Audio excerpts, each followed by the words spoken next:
What's up, Diva Nation? This is Gary Cook, and this is another episode of Divas Dive.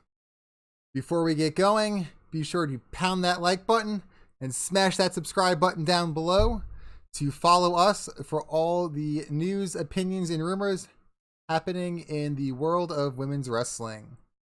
So this is take 6 of my attempt at giving a review of Pro Wrestling Eve's latest show. I have been under cat attack, but I think Nala has finally gotten all the love and snuggles that her little cat heart craved and is leaving us alone. So we're gonna try to get this video shot, edited, and out before we are under kitten attack again. So with that said, let's pull my notes up here and let's talk Pro Wrestling Eve and the awesome show that they put on. I will say this was another strong show from them. Great wrestling top to bottom. There was one match that I have a little bit of a feeling about, but it wasn't anything of the in-ring work. It was some outside factors that I feel like may have impeded my enjoyment of it that we will talk about when we get to that one. So the show kicked off with a fatal four-way.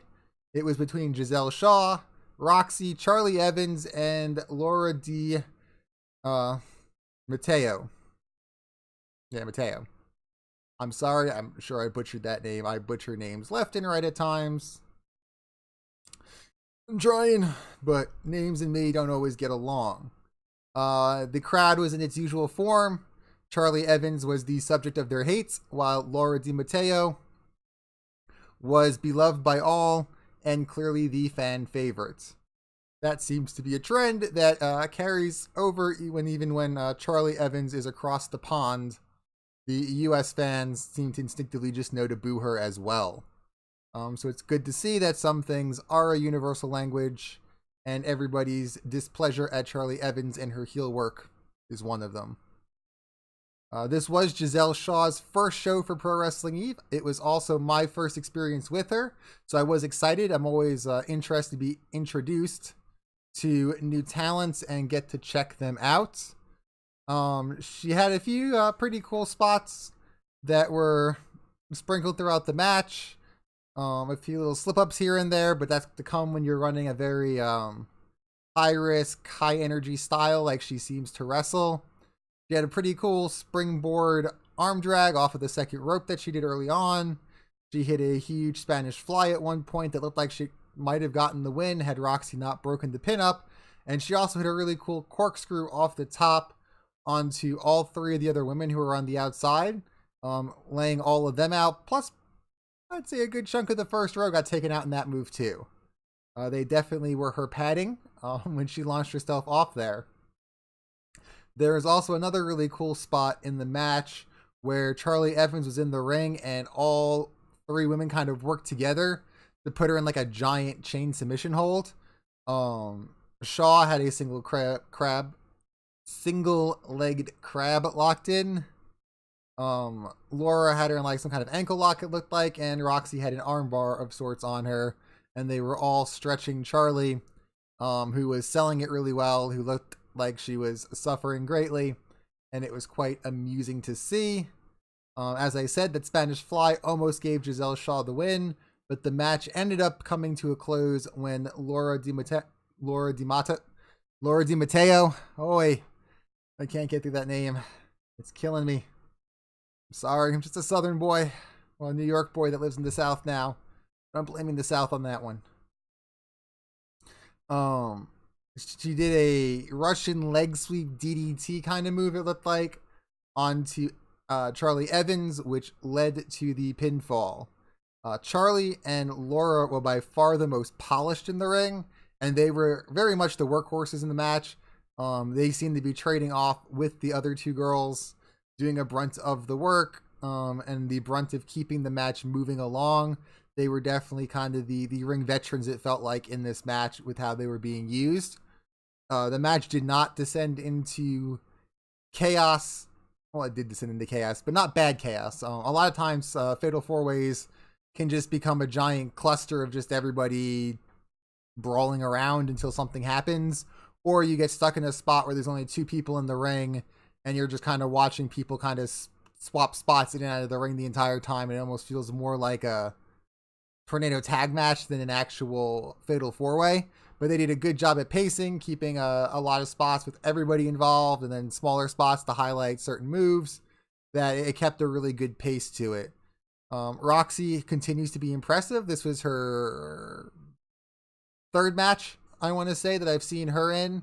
And she has solid work in the ring. I've enjoyed what she says. I enjoy her personality. I don't know what Greg's Tea Company is, but they need to sponsor her, because I really want to drink tea when I watch her now, because the whole crowd starts chanting about it. The announcer talks about it. She's yelling about it. There's teacups. I want tea. I mean, I don't like hot tea, but I want some kind of tea. Green tea, iced tea, something. So, good promo work for her, for a tea company. And then Shaw was my first time seeing her. It was a solid debut. As I said, there's a few slip-ups here and there and a couple of moves early on. I think some of that might have been nerves, maybe just a missed spot that happens when you're trying to go for high-risk stuff. But it was very enjoyable. I'm excited to see more of her and to see what she brings to the table, as she seems like she could be a promising talent for the women's scene as a whole over there. This match was followed up by one that I enjoyed greatly. It was Shakira versus Aaron Angel. And this one was a great match to follow that Fatal 4-Way, because the pacing was so different. So it didn't feel like you were going from high energy to high energy. This match eventually got to high energy, but it started out with really good ring psychology, and then a really good build-up based off of that psychology. Early on, Shakira was keeping Aaron grounded, keeping her held in place, using her submissions, her mat works, some very clean-looking suplexes and slams, and kind of keeping Aaron off of her game of being very energetic, very agile, and very high-flying. And this helped build the intensity of the match as Aaron kind of got more frantic to get into her game plan. Shakira got more and more aggressive and vicious with her slams and her moves. And it ended up with a nice crescendo at the end that fit well into the story they were telling. One of my favorite spots is by far Shakira whipped Aaron into the corner. Shakira came charging in towards Aaron. Aaron went for her normal drop kick out, but Shakira kind of caught her, spun her, and she was sitting on the second rope, and then Shakira hit a really nice neck breaker back into the ring with her. But the match ultimately ended by Aaron Angel hitting a big drop kick off of the top, which she then followed up with a second rope frog splash for the win. Match wasn't anything special, but it was a very solid match, very enjoyable match. It had great ring work, great psychology, and it told a good story that progressed from the starting out with Aaron being thrown off her game to being able to overcome the odds and win in her typical style and not having to change things up. As the cat is back, we're going to try to record through this because I don't want to go for take 7. So hopefully she's just going to settle down and lay on my lap and not go into an obsession of playing with the microphone like she currently is. Anything can happen here on Divas Dive, and currently my cat is being a diva and needing lots of attention. So we're going to try to work through that and just keep things rolling here, as she seems to be trying to settle. So that is a plus. After this match, we had Eve's reigning, defending, undisputed champion, Kay Ray, come down to address the crowd. It was a mix of her being excited, the crowd hyping her up, and lots of just kind of that feel good week after she won it last show, coming back out to just kind of bask in it and then talk through her excitement to be the champion, what she's planning to do, all of that stuff. But that was not to be lasting for long, as Jamie Hayter came down and was quick to tell Kay Ray to shut up. Nobody cares about how she can't beat Emi Sakura. Nobody cares that she's the champion. And in the main event tonight, Jamie Hayter was going to do what Kay Ray is unable to do, and that is beat Emi Sakura. But before Kay Ray had the chance to respond, the pair of them got interrupted again by Nina Samuels. Let me just say, when I was first introduced to Nina Samuels, it was through NXT UK. And there wasn't really anything that impressive about her. She just was kind of she was a female wrestler that was kind of there. Nothing about her really stood out to me. And that could have been because there's a bunch of other talents that are just so big on that roster that I knew better, that I didn't have a preconceived conception. But I think after getting to see her in Pro Wrestling Eve, it's the WWE's booking of her hasn't let her shine like she can. Over watching the Pro Wrestling Eve shows, I've come to really like Nina Samuels. I'd even go as far as I'm becoming a fan of Nina Samuels. Her heel work, is extraordinary. She is great at riling crowds up, getting them against her, bantering with her, the back and forth off the cuff stuff she does. It's great. It's really enjoyable to watch. And the WWE needs to pay attention to that and start letting her do that in NXT UK, because I think it would really build her brand up and really get her ingrained with the segments of the WWE audience that isn't following her on the independents and isn't used to seeing her in shows like this, where you kind of get to see that personality of her, because she has great mic work, she has great in-ring work. It just needs a chance to really be shown off and highlighted. And they did a really good job of highlighting it here on this show. And I thoroughly enjoyed watching her banter with the audience, banter with Kelly Ray, as she played the heel champion looking to get her belt back, or former champion, I should say, looking to get her belt back. Really well done. It was a well put together segment. It showed off the personalities well. It showed off her motivations really well. And I thought it was spot on and really a great segment to break up the night here. Needless to say, by the end of the segment, a match was booked that on April 26th at the show, Kelly Ray would defend her belt against Nina Samuels via the rematch clause that Nina Samuels has as being the former champion. So we were going to get to see that match. The first match was great. I really enjoyed it. I'm excited to see this next match. I'm sure it's going to be even better, as there's going to be a lot more on the line for Nina Samuels and a lot more for her to prove. So I am excited to get to watch that match when it happens, and we'll be looking forward to that show on the 26th and that title defense. Next up, we had Nightshade versus Mercedes Martinez. Maybe the oddest thing about this match is watching Mercedes Martinez get cheered. Not to say that she's not deserving of cheers. I love her work, but I'm so used to her being the heel when she's in Shimmer and Shine and Rise and the other places I get to see her, is she's usually playing the bully or the more bad guy in the match.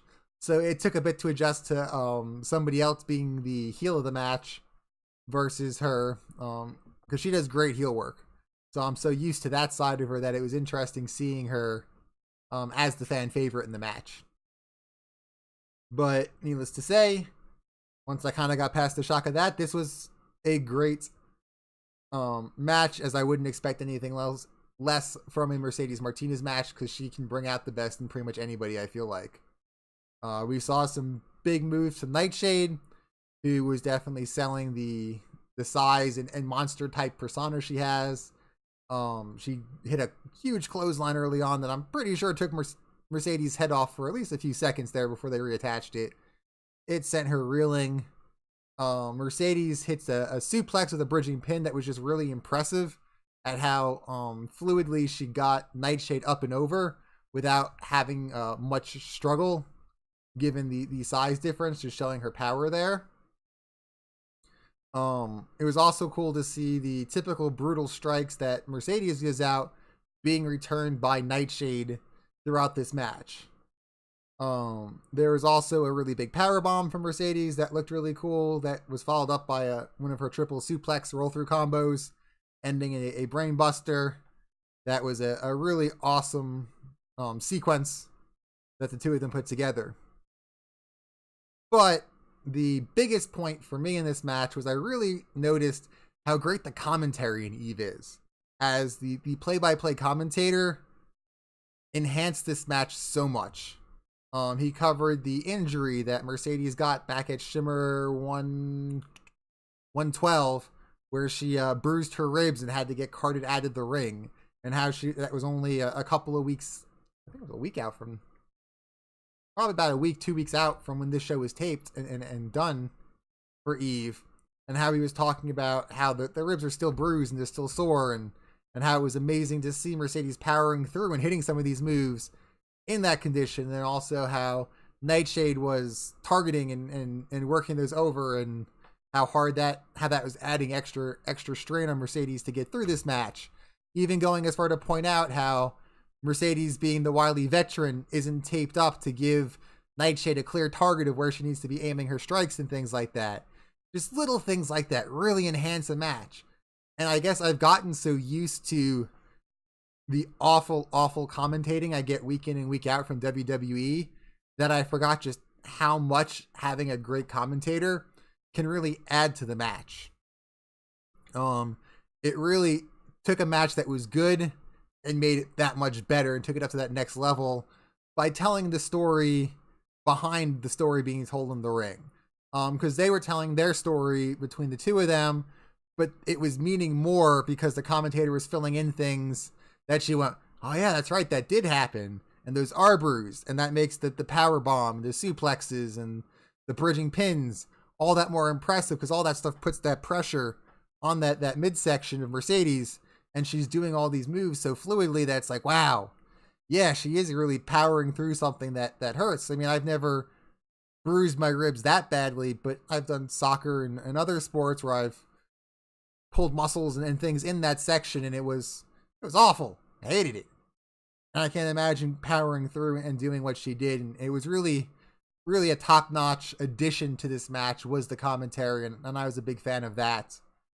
And even the victory of this it's very well laid out, just playing the inexperience of Nightshade against the experience of Mercedes, that they're on the top rope and Nightshade's looking to finish her off, and Mercedes sees the opening, kind of just rolls through and gets a pin out of nowhere that catches Nightshade off guard for the 3 count.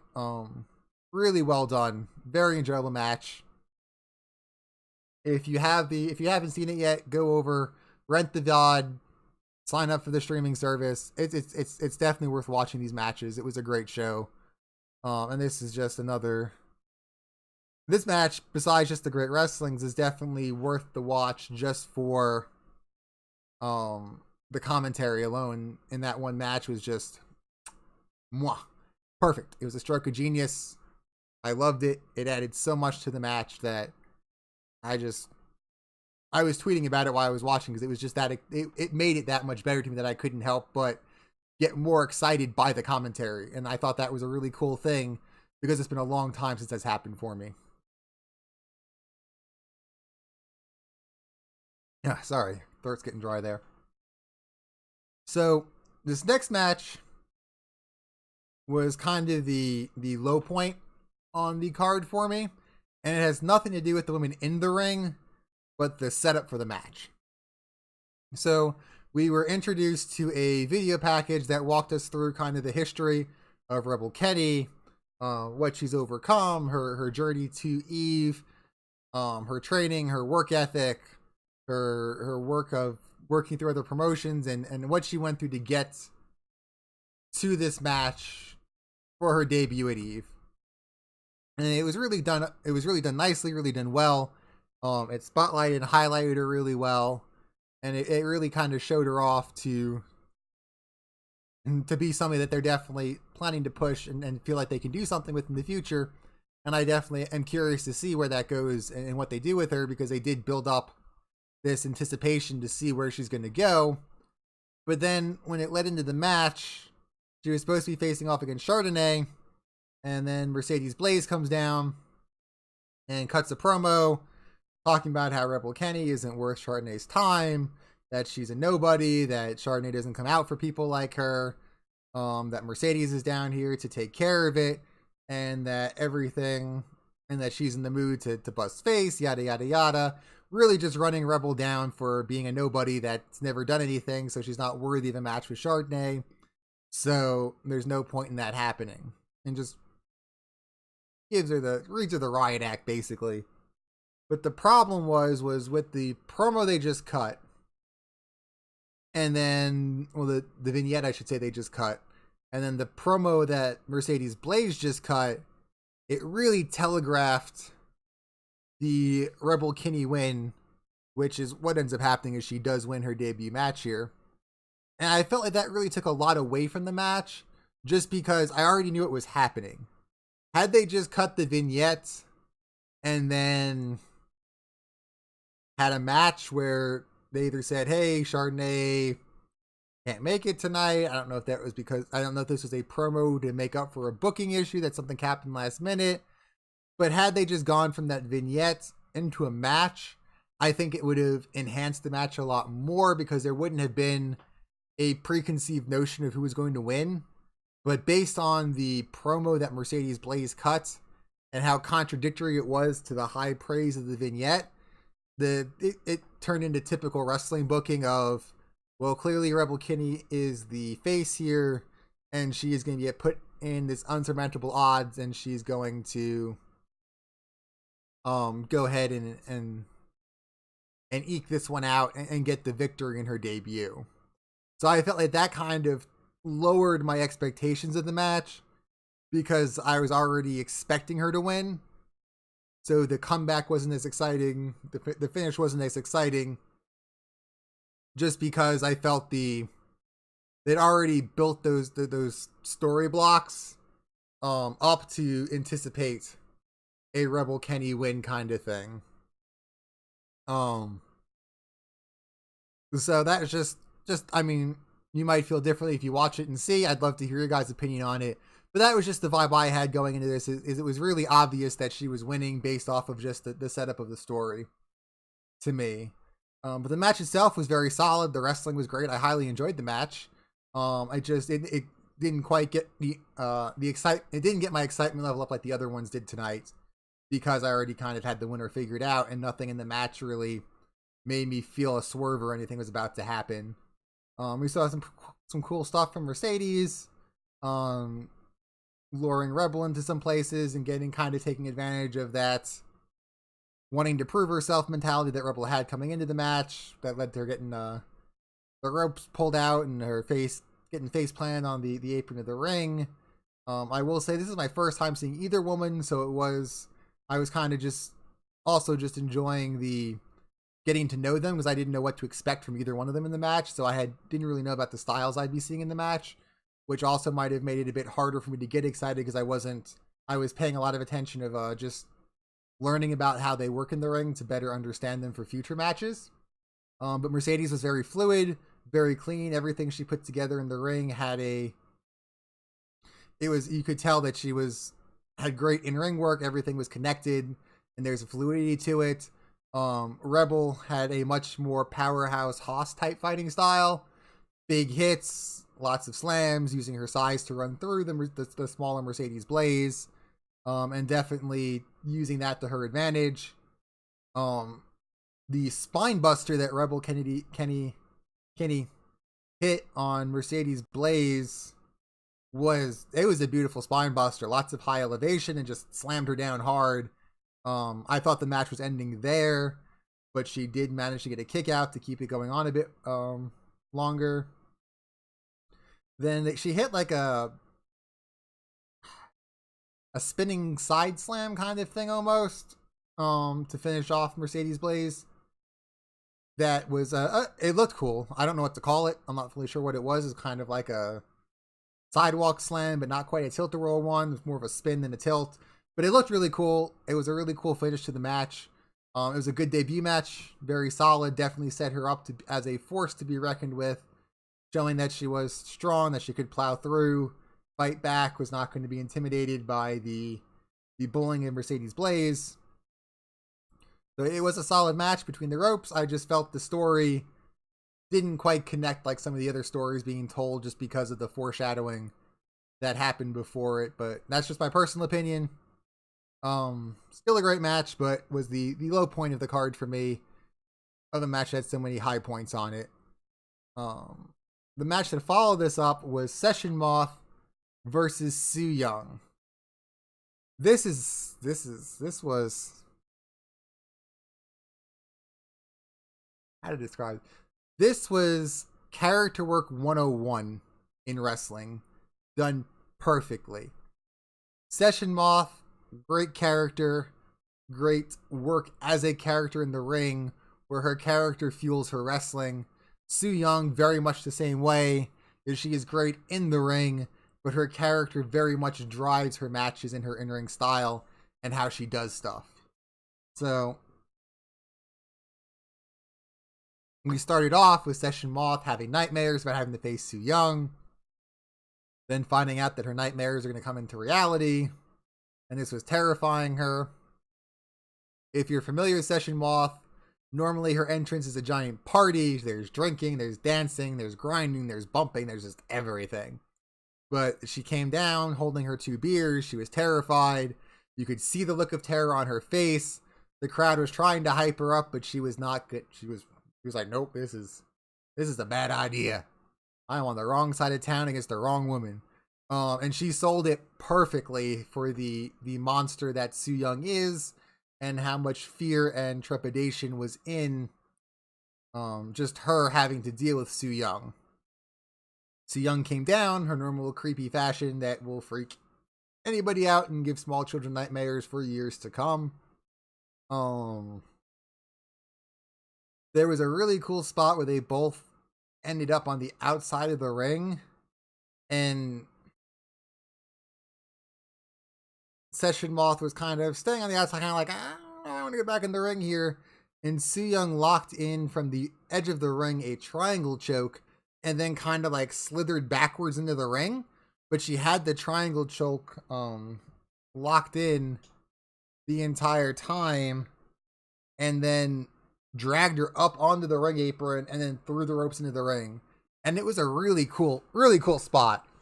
I'd never seen anything like that before, so that was a really cool thing to see. It caught me off guard, and I was just like, wow, that's just a cool visual. And it was just a unique way to get somebody back in the ring, because it wasn't the normal toss them back in, drag them back in. It was an actual submission move, pulling them back in. I thought that was really cool. There was a lot of spitting in this match too, which I guess is to be expected. There was a red mist spit that Session Moth managed to avoid.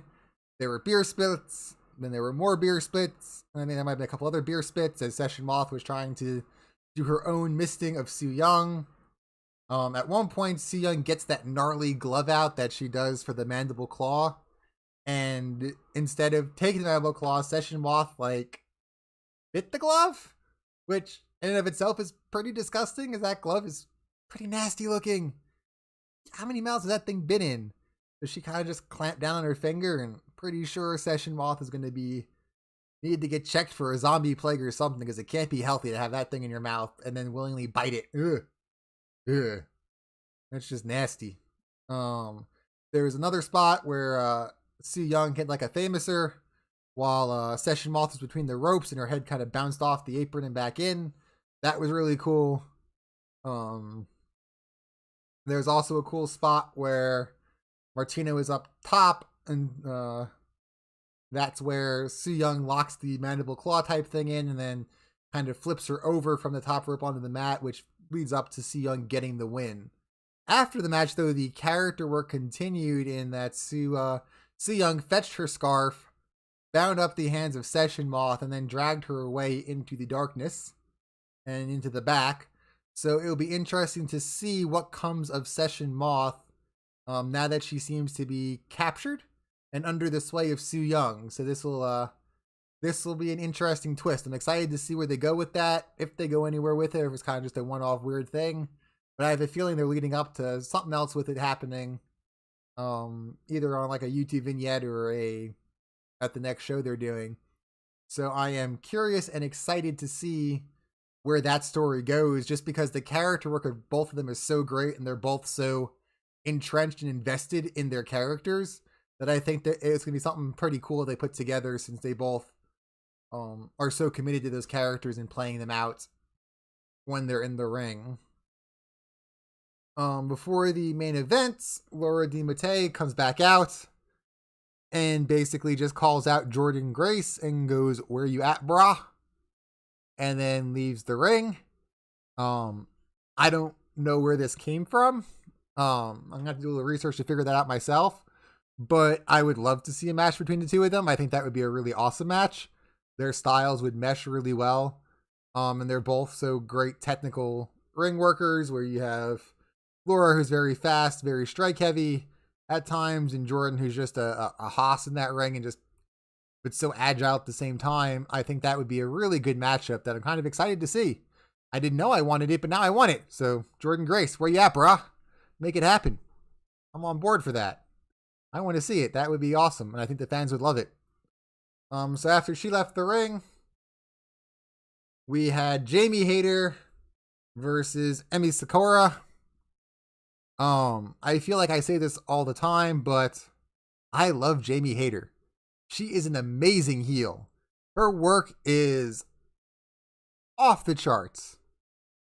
She's great at getting the crowd worked up. She's great at getting them to boo her.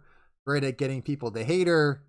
Which is what you want from somebody who's playing the heel in the match. And she does it so well. And she did it well again here, getting everybody up in arms against her the entire match. And then on the opposite side of that, you have Emi Sakura, who, she's just fun to watch. Her facial expressions tell an entire story that she didn't even know was going to be told during a match, of just how much fun she has in the ring. And there's just so much good character work on her side, of being this juvenile, happy-go-lucky, just wants to have a good time wrestling, but at the same time can do awful, horrible things to you to come out on top. That it's just fun to watch. She's just really, really fun to watch. And I always enjoy her matches. So I was really excited to see her and Jamie lock up as two of my favorites to watch are in the ring. Who's not going to enjoy that? It's going to be a good night. Lots of really good, just good work in this ring between the two of them, going back and forth. Jamie kept blocking the Tiger Driver that Emi Sakura kept going for. They both kept giving out neck breakers, knees, suplexes. It all looked really beautiful. There was one point where Jamie hit like two neck breakers. Hit two neck breakers, but they were like instead of a normal neck breaker, was where you pick her up, drop her on your knee, and kind of the neck of the head hits your kneecap. And I don't know how the head didn't fall off. It was brutal looking, both times. So that was a really cool spot. Emi Sakura got Jamie outside the ropes. If you're not familiar with the Eve Arena, there's a wall that goes to the next building, a little gap, and then your ring ropes in front of it. So Jamie's standing in between the wall and the ring ropes, and then Emi Sakura comes running in. It's a huge cross body that sends Jamie crashing into the wall and then crumpling back into the ring. It was a really cool spot. Coming out of that, Emi Sakura went for her Tiger Driver, but that got blocked by Jamie, who then hits a huge Falcon Arrow that left them both in bad shape because it was just brutal looking. And then from there, Emi hits a huge suplex that just crumpled Jamie up. She hits the Tiger Backbreaker, and Emi hits a moonsault that landed a little low on Jamie, so she's able to get out. After that, Jamie's laid out, and Emi Sakura is kind of stalking her, but Jamie's not getting up. So Emi Sakura, in good faith, starts to chant with the crowd. It might be the best chant ever. She started chanting Jamie Hayter, and then the crowd would echo it with "We all hate her." It was a cool crowd chant. The crowd got into it. I'm quickly learning that Eve reminds me a lot of ECW, in that the crowd is like the third participant in every match, where the crowd can really make or break a match there, based on their reactions and their interactions with the crowd, because it's such a tight, enclosed space where it's all taking place for their matches. The crowd just really adds a lot to the match. So that's really cool. So I enjoyed that. Then Jamie battled back. Looked like she hit a huge running knee that looked like it would finish off Emi Sakura for the win, but it didn't. Emi reverses Jamie's curb stomp that she was going for into a roll up for the surprise win, where Emi Sakura was down on all fours. Jamie came off the ropes to hit her normal double stomp curb stomp she does. But Emi Sakura caught the leg, rolled it up into a pin for the win. This was a great match. This is by far, I would say, probably my match of the night. It had great storytelling, a lot of vicious moves. Both of them worked really well together. And it told a great story that I really enjoyed. And the one thing I've noticed is since Jamie Hayter has come back from Stardom, is she's improved tenfold. She was always a good worker, but she's definitely taking that step up to the next level and is pushing towards being a great worker. You can really see the influence of Stardom, see that style kind of being intermingled with her own style, and it's really made her a better all-around performer and really has helped to really shape her into a complete package that is good on the mic, that's good at getting the heat as the heel, and that just has amazing in-ring work. And I've really enjoyed it, and I've really enjoyed seeing her since she spent that time in Stardom and came back. And what that has brought with it, seeing a lot of that Stardom influence in her style now that wasn't there in some of her earlier stuff, it seemed like. So that's been really cool. It's a great show. If you haven't seen it, I highly recommend you go and purchase the VOD and enjoy it, and enjoy all the other ones. $10 a month for their streaming platform. It's worth it. You get to see all their past shows. That's what I do, and I love it. I recommend you do it as well. But that does it for this Divas Dive. That's my review of the show for Pro Wrestling Eve. Be sure to give us a like, leave a comment, hit the subscribe button, and stay up to date as we cover women's wrestling. And we're going to start doing more of these videos and hopefully be covering a whole lot more indie wrestling in the near future. We've got stuff lined up for Pro Wrestling Eve whenever they put stuff out. We're doing all the Shine shows, all the Shimmer shows we can get. We're going to be highlighting a lot more Impact stuff, as well as we just got Ring of Honor set up to start doing a bunch of Women of Honor stuff as well. So a lot of big things planned. We're trying to balance our indie coverage to be more so than our WWE coverage, just because the WWE is slowly killing me with how awful they're booking things. So I need more of the breaths of awesome that promotions like Eve bring. So we will definitely be covering more of that. But have a good day, good night, good afternoon, wherever you guys are when you're watching this. I'm Gary Cook, and this has been my recap of the Pro Wrestling Eve show. See you guys next time.